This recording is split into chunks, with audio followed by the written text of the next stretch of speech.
तो भट्टी जो है ये हम ब्राह्मणों का शब्द है। योग का कार्यक्रम है वो, और जितने हम बाबा के यज्ञ में पुराने होते जाते हैं, एडवांस कोर्स चलते हैं। तो चूंकि ये जो ग्रुप था हमारा, ये सबसे पुराने भाइयों का था, लगभग 30 वर्ष से लेकर 60 वर्ष तक के लौकिक नहीं अलौकिक जीवन के जिनके बाबा के यज्ञ में हो गए हैं, उन भाइयों का ये ग्रुप था। लगभग सारे देश से 240 भाई पहुंचे हुए। अधिकांशतः वो भाई थे जो सेंटरों पर रहते हैं, सेंटर इंचार्ज हैं या जोन इंचार्ज हैं, इस प्रकार के भाई थे। पुराने समय में तो जगदीश भाई हैं, ब्रजमोहन भाई साहब हैं, निर्भय भाई साहब हैं, ये सभी भाई लोग भी इसी भट्टी में बैठते थे। बड़ी दादियाँ कराती रही थी, दादी प्रकाश बड़ी, दीदी मनमोहनी, मनोहर दादी वगैरह। समय परिवर्तित हुआ, यज्ञ आगे बढ़ा। अब जो भट्टी होती है, ये जो एडवांस कोर्स होता है, वो सीखने के लिए होता है। मुरलियों के पॉइंट तो बहुत होते हैं वहाँ पर क्लासेस में, पर हमने जीवन में क्या उतारा, उससे हमको क्या मिला, हम अपने जीवन में क्या आगे करना चाहेंगे, यह करने की प्रतिज्ञा करके वहाँ से आए हैं कि इस साल के बाद हमारी जीवन में ये परिवर्तन होना है। बहुत सारी नई बातें, क्योंकि हमारी भट्टी में जो मेरा अनुभव है, जो बहनों के कई दिनों से हम अनुभव यहाँ सुन रहे हैं, इसमें अनुभवों का ज़्यादा लेन देन था हमारी भट्टी। जो भाई बहन आए थे वो अपने जीवन के अनुभव सुना रहे थे, जो भट्टी करा रहे थे। बाबा का ज्ञान तो आप और हम सब में है, रोज हम बाबा की मुरली सुनते हैं। बाबा का ज्ञान उससे अलग कुछ भी नहीं है, वो बाबा की मुरली ही उसका ज्ञान है, उसका संदेश है। किंतु अनुभव सबके अपने अपने हैं। जितने भाई बहन यहाँ बैठे हैं मेरे सामने, मैं समझता हूँ सबके पास बाबा का कोई न कोई अनुभव है। उनको यहाँ मंच पे मौका नहीं मिला है, कभी दीदी से कहेंगे ऐसी क्लास रखे कि हर एक भाई बहन। कल की मैं घटना बताता हूँ कि मैं शाम को यहाँ घूम रहा था रात के समय भोजन के बाद, तो एक भाई रोज मिलते हैं, वो भाई उन्होंने अपने जीवन का एक अनुभव सुनाया कि मैं बहुत बीमार हुआ और मरने के कागार पर पहुंच गया। मैंने डॉक्टर को बुला के कहा कि मैं इच्छा मृत्यु मेरी है, मेरे को इंजेक्शन दो। इतना दर्द मेरे को हो रहा था। फिर मैंने सोचा कि अपने बाबा को तो याद कर ही नहीं, अपन अपनी बीमारी में लगे, और मैंने सब काम छोड़ के बाबा को याद करना शुरू किया। अब आप देखिए बाबा का काम शुरू हुआ। बाबा अभी तक प्रतीक्षा कर रहा था कि ये बच्चा करता क्या है, इतने ये कष्ट उठा रहा है और मेरे को याद ही नहीं कर रहा। ये आप और हम सबके जीवन में सीखने की चीज है। अच्छा, ये एक अनुभव नहीं है। मैंने उस भाई से भी कहा कि फला वाले भाई ने भी यही अनुभव, कई भाइयों ने अनुभव मेरे को सुनाए हैं, और मेरे खुद के जीवन में भी अनुभव रहा है कि हम क्या करते हैं जब तकलीफें आती है हमारे जीवन में, तो हम उस बाबा को भूल जाते हैं। जब उसको ज्यादा याद करना है तो हम भूल जाते हैं। हम डॉक्टर ये वो उसमें लगे रहते हैं, ये अस्पताल वो डॉक्टर नहीं, हमारा सबसे बड़ा डॉक्टर वो बाबा है। तो उस भाई ने कहा कि कमाल हो गया कि जैसे ही मैंने बाबा को याद किया, वो डॉक्टर जो कह के गया था कि अब कोई तरीका नहीं है आपको, मैं लगाऊं मेरी तरफ से सारी दवाइयां, और वो 2 घंटे बाद वापस लौटा मेरे पास, और उसने कहा कि ये एक दवा नहीं है, ये मैं आपको देता हूं और ये चीज करता हूं। और वो दवा दी और मैं एकदम, जो आज तक मेरी इतनी बीमारी थी। ऐसे इंदौर का एक और भाई का किस्सा है, बड़े मुख्य भाइयों में से थे वो, अभी भी हैं, दूसरे सेंटर्स के हैं। उन्होंने मुझे ये सुनाया, वहां पे हॉस्पिटल में भर्ती, बचने की कोई संभावना नहीं। और एक दिन अचानक डॉक्टर आ गया बीच में, अपने रूटीन टाइम से अलग, और उसने कहा आपकी दवाइयां सारी बताई। बोले जब बचने का नहीं मिला तो मैं बाबा को याद करने लगा। तब तक तो डॉक्टर को याद कर रहा था मैं। तो मैं ये छोटी छोटी चीजें बता रहा हूँ जीवन में। तो ऐसे अनुभव आप हमारे सबके पास है, तभी तो हम बाबा के टिके हुए हैं। ये अनुभव हमारे जीवन में हमको परिवर्तन लाते हैं। तो वो वहाँ का जो योग का एडवांस प्रोग्राम था वो अनुभवों का कार्यक्रम था, और करीब करीब हमारी जितनी भी मुख्य बहनें और भाई हैं उन्होंने अपने जीवन के अनुभव सुनाए कि वो योग कैसे लगाते हैं, उस योग से उनके जीवन में क्या प्राप्तियां हुई है। दीदी दादियों के, मम्मा के, बाबा के, सबके अलग अलग अनुभव उन्होंने शेयर किए, क्योंकि अधिकांश क्लास कराने वाले मम्मा और बाबा के साथ थे। उसकी 2-3 टिपें बहुत अच्छी है जो मैं आपको संक्षेप में बताना चाहूंगा। कि हमारी इच्छा हमेशा होती है कि हमारे पास पैसा बहुत रहे, मैं ये मदद नहीं कर पाती, मैं वो नहीं कर पाती, मेरे पति की तनख्वाह कम है, फलाना कोई भी चीजें होती है। बाबा कहता है कि हम क्या करते हैं, एक मेरा बाबा, उसके बाद जीरो लगाना शुरू करते हैं। 10 रुपए होते हैं, 100 रुपए होते हैं, 1000, 10,000, लाख, 10 लाख, करोड़, और आगे हम बढ़ते जाते हैं, अरब खरब। अरे भाई आप उसको तो याद करो कैसे, आप वो जो जीरो बाबा है, जो एक पॉइंट बाबा है, उसको भूल जा रहे हैं। यदि आप अपने जीवन में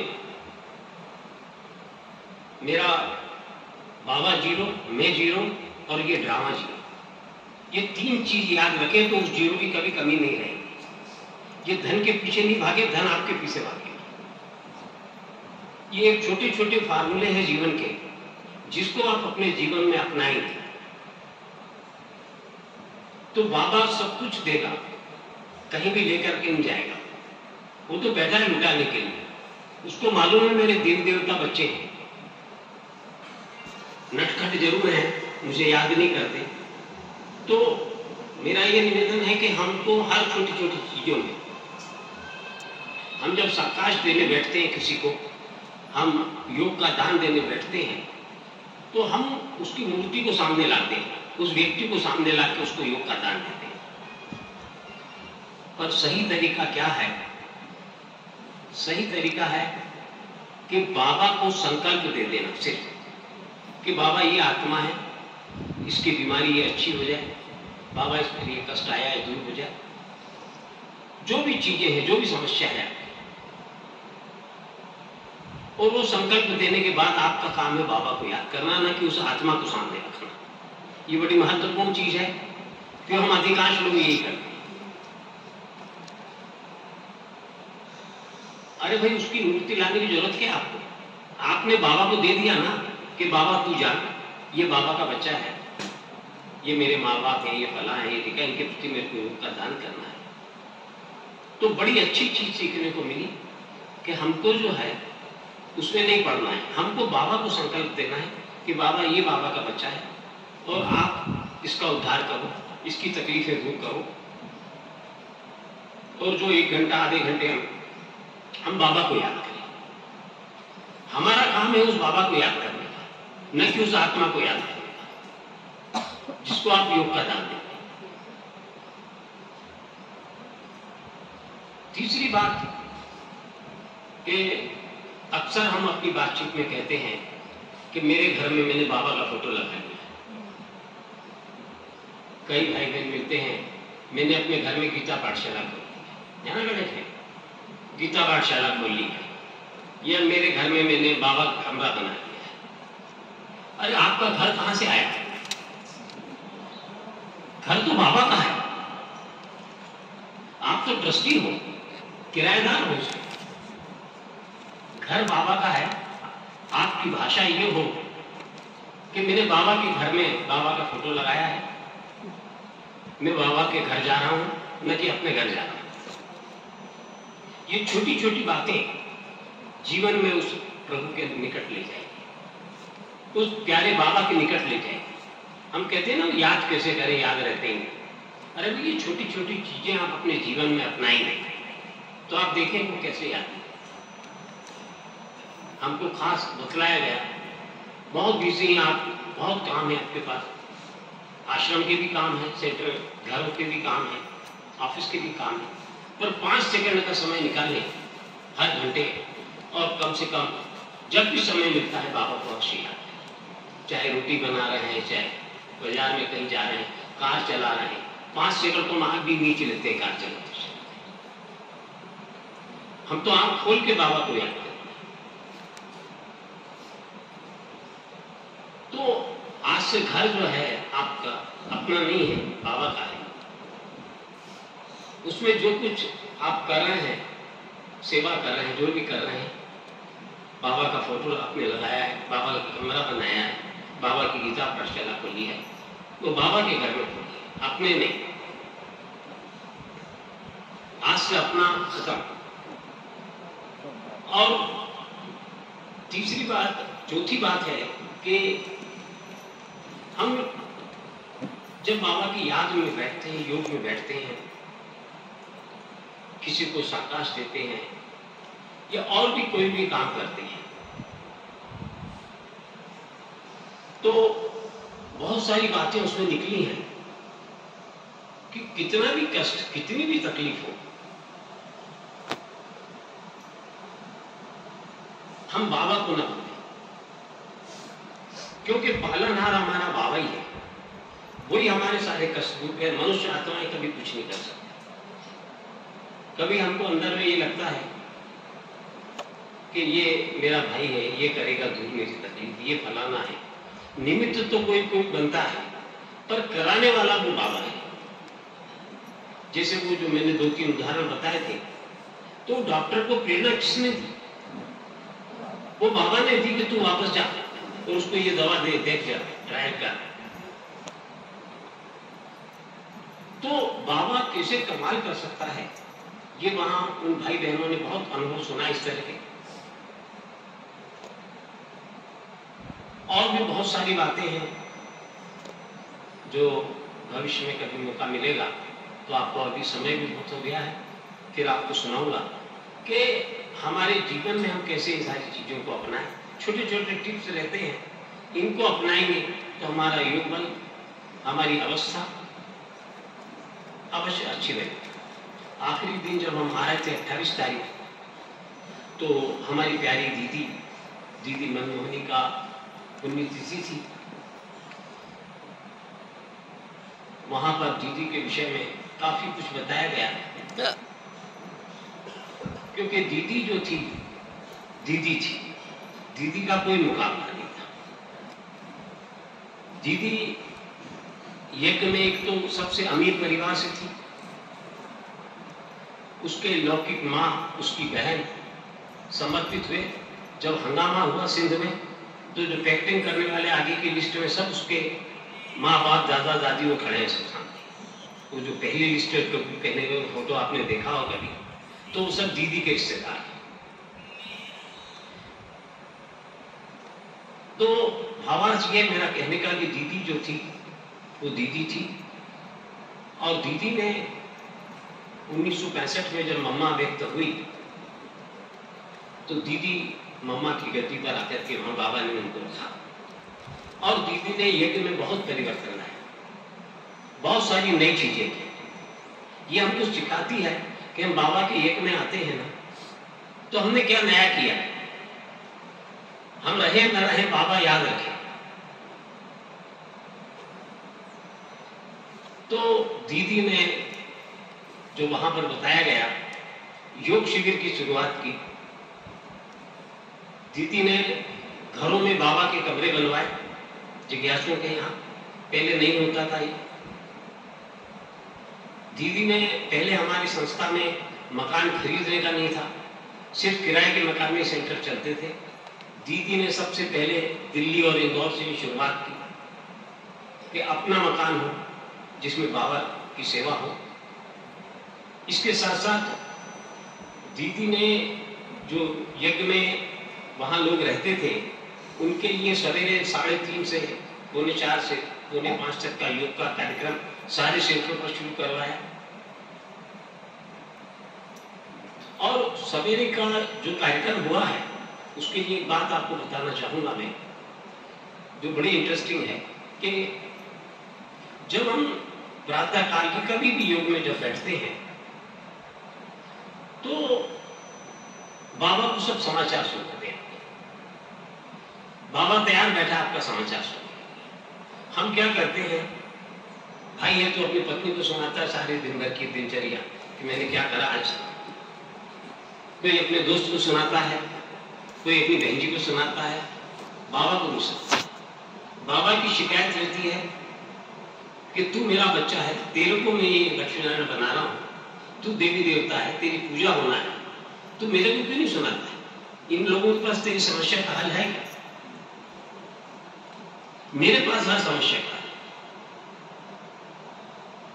तो जब हम वो समय सबसे अच्छा होता है प्रातःकाल का, 3:30 से 5 के बीच का जो समय है, वो बाबा को दिन भर में क्या करा आपने, ये सुनाने का समय, बाबा से प्राप्ति का समय है। कोई किसी बीमारी के कारण या किसी कारणवश नहीं उठ सकते, उनकी अलग बात है, पर जो आलस्य से नहीं उठते हैं उनके लिए तो बाबा ही जाने। बाकी हमारा ये कहना है कि वो समय है बाबा को दिन भर की जो बीती हुई बातें हैं सुनाने। बाबा से कोई काम कराना आप चाहते हैं तो वो समय है, और उसको मत भूलना कभी भी। ये दीदी ने शुरू करवाया है। तो दीदी ने यज्ञ में बहुत सारी नई चीजों की शुरुआत की, और भी एक लंबी लिस्ट है। दीदी के जिज्ञासों की भी एक लंबी लिस्ट है, क्योंकि दिल्ली की इंचार्ज थी दीदी मनमोहनी। वहां रहते हुए उन्होंने ज्ञानी जैन सिंह को ज्ञान दिया, जो बाद में राष्ट्रपति बनने के बाद आप वो पहले राष्ट्रपति थे जो आए दीदी के खास आग्रह पर। जब वो गृह मंत्री थे, सुप्रीम कोर्ट के जज थे कृष्ण अय्यर साहब, उनको ज्ञान दीदी ने दिया। एक IAS अफसर थे माथुर साहब, वो बाबा के बच्चे बने। ऐसे एक लंबी लिस्ट है दीदी के सेवाओं कि कमाल करा एक अकेली दीदी ने कि इतने VIP की लाइन लगा दी है। तो हर चीज हमको प्रेरणा देती है। दीदी की दिनचर्या, दीदी का पारिवारिक बैकग्राउंड, इतना बड़ा हॉस्पिटल उनके लौकिक परिवार ने बॉम्बे में, उस समय का तो सबसे बड़ा हॉस्पिटल था वो, और अभी तो कई दूसरे भी हॉस्पिटल वहां हो गए हैं। कहने का भावार्थ मेरा ये है कि ऐसे परिवार से आई उस महिला ने, दीदी मनमोहनी ने कमाल कर दिया, और इस यज्ञ को एक नई ऊंचाई दी, और जल्दी जल्दी अपना काम पूरा करके वो आत्मा अपनी संपूर्ण स्थिति को उसने प्राप्त किया। और सन 84-85 में शायद उन्होंने अपने इस पुराने शरीर का त्याग किया और एडवांस पार्टी की सेवा के लिए वो रवाना हो गए। जैसे मम्मा हमारी जल्दी चली गई, ऐसे दीदी भी चली गई, और सारे कार्य का कार्यभार दादी प्रकाश में नहीं कर सकते। तो आज का जो विषय था, चूंकि 28 तारीख को दीदी ने शरीर छोड़ा था, इसलिए दीदी का प्रकरण बीच में आया है। और इससे दो चीजें भी हमने सीखी हैं कि एक तो जो दीदी ने समय दिया है, जो बाबा का समय है, वो हमको बताया पहली बार कि 3:30 से 5 का समय है, और जो भी बाबा से आप कहना चाहते हैं वो सब कुछ कह जाते हैं, उसमें कोई शर्म दुबाव कुछ नहीं। बाबा है और हम, और फिर उस बाबा का कमाल देखिए। और आपका कोई काम नहीं हो रहा हो तो आप बताइए कि ये काम नहीं हो रहा है, अपनी दीदी को बताइए कि मैंने बाबा को कहा, बाबा सुन लिया है। तो इस प्रकार से बहुत ही अच्छी भर्ती रही, बहुत कुछ सीखने को मिला, समझने को मिला, अपने जीवन में उतारने को मिला। क्लासेस तो हर बार होती हैं, एक से एक नई क्लासेस होती हैं, किंतु हम उससे क्या उठा रहे हैं, क्या जीवन में अपना रहे हैं, ये महत्वपूर्ण है। ज्ञान तो बाबा का रोज मुरली में हम सुनते हैं, पर हमारे जीवन में कितना उतार रहे हैं, हमारे में ज्ञान कितना आया है। ज्ञान तो है, पर हमने अपने जीवन में उसको कितना उतारा है, यह महत्वपूर्ण है। तो निश्चित रूप से आप भी अपने जीवन में बाबा की मुरलियों से, इन ज्ञान से अपने जीवन को में अपनाएंगे और अपने जीवन को एक नई दिशा देंगे। और बाबा जो लुटा रहा है, तन मन धन सब कुछ लुटा रहा है, उससे लूट करके अपने जीवन को श्रेष्ठ बनाएंगे और बाबा के कार्य में भी तन मन धन से मददगार होंगे। साथ ही साथ आज हमारे बीच हमारी दीदी का आगमन हुआ है, बड़ी खुशी की बात है कि पूर्ण स्वस्थ होकर दीदी हमारे बीच पहुंची है और हमारे लिए खास इतनी जोर से तालियां दीदी के स्वागत में बजे के कमरे तक दीदी के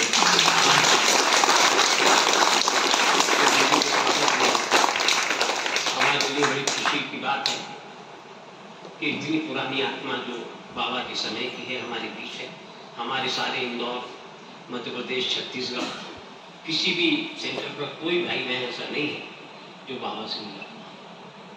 तो हमारी धरोहर है हमारी दीदी और वो स्वस्थ होकर के हमारे बीच पहुंची है आज। तो हम तहे दिल से उनका स्वागत अभिनंदन करते हैं और हमारा प्यारा बाबा तो उनको ठीक करेगा ही, करता ही है, क्योंकि आप सब भाई बहनों की दुआएं उनके साथ है कि तो शीघ्र ही स्वस्थ होकर के पूर्णतः बाबा की सेवा में लगे, इस आशा और विश्वास के साथ